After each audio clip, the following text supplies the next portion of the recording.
बायोचे revision lecture घ्या असं बऱ्याच मुलांनी मला त्या ठिकाणी कमेंटमध्ये पोस्ट केलं होतं. तर विद्यार्थी मित्रांनो, रिव्हिजन लेक्चर मी घेणारच आहे, पण तुम्हाला त्या ठिकाणी आधीच मला सांगायचं आहे की तुम्ही जास्त वेळ आता स्वतःच्या स्टडीसाठी द्या, म्हणजे सेल्फ स्टडीसाठी द्या. कारण बरेच मुलं मी बघतो तासनतास लाईव्ह सेशन्स बघत असतात, महामॅरेथॉन सेशन्स बघतात, बऱ्याच वेळ त्यांचा त्या ठिकाणी त्याच्यावर जातो. बेटा आपल्याला होतं काय ना, एक फॉल्स सेन्स येतो. फॉल्स सेन्स म्हणजे काय, आपण तो व्हिडिओ तर बघून घेतो किंवा ते लेक्चर तर बघून घेतो, पण ते बघितल्यानंतर आपल्याला असं वाटतं की नाही माझं झालं आहे, पण जेव्हा तुम्ही प्रत्यक्षात लिहायला घेतात तर आपल्याला जमत नाही. तुम्ही एकदा ट्राय करून बघा, तुम्हाला कळेल. तर बेटा तुम्ही लेक्चर्स नक्की बघा, त्यात काय अडचण नाही, पण ते बघितल्यानंतर तुमचा सेल्फ स्टडी पण गरजेचा असतो. स्वतःची रिव्हिजन गरजेची असते. स्वतःची सेल्फ स्टडी पण द्या, स्वतःची रिव्हिजन पण करा, आणि त्यानंतर तुम्ही पेपरला जर गेले तर तुम्हाला ते व्यवस्थितपणे लिहिता येईल. फक्त लेक्चरच्या बेसिसवरती किंवा फक्त लेक्चरच्या भरोश्यावरती पेपरला जाऊ नका, तिथे तुमचं नुकसान होईल.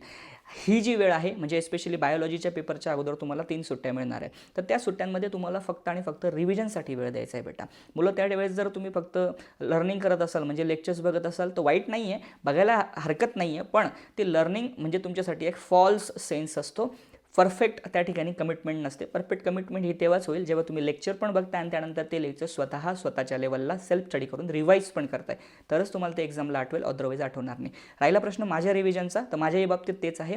माझे रिव्हिजन लेक्चर जरी तुम्ही केले तरी तुम्ही ते लेक्चर केल्यानंतर स्वतःसुद्धा सेल्फ स्टडी करणं अपेक्षित आहे, गरजेचं आहे. मी तुम्हाला एक व्हॉट्सअप नंबर देतो, त्याच्यावर जस्ट मला बोर्ड एक्झाम टाका, मी तुम्हाला त्या ठिकाणी जेवढे पण इम्पॉर्टंट कन्सेप्ट्स किंवा वन शॉट लेक्चर्स आहे त्याच्या लिंक्स पाठवून देईल. त्या सगळ्या तुम्ही 1.5x स्पीडने बघा, फटाफट कवर करा, आणि ते झाल्यानंतर स्वतःची रिव्हिजन करायला मात्र विसरू नका. तुम्हाला तुमच्या अपकमिंग बोर्ड एक्झामसाठी ऑल द बेस्ट, आणि सगळ्या अपडेट्स तुम्हाला माझ्या टेलिग्राम चॅनलला मिळतील. सो टेलिग्रामला नक्की फॉलो करा, व्हॉट्सअपला हाय करा, मी भेटू, टेलिग्रामच्या लिंक्स पण टाकून देईल. आणि यूट्यूबला बघत असाल तर चॅनल सबस्क्राईब करा, इंस्टाला बघत असाल तर फॉलो, आणि तुमच्या अपकमिंग बोर्ड एक्झामसाठी माझ्या बाजूने तुम्हाला ऑल द बेस्ट. बाय.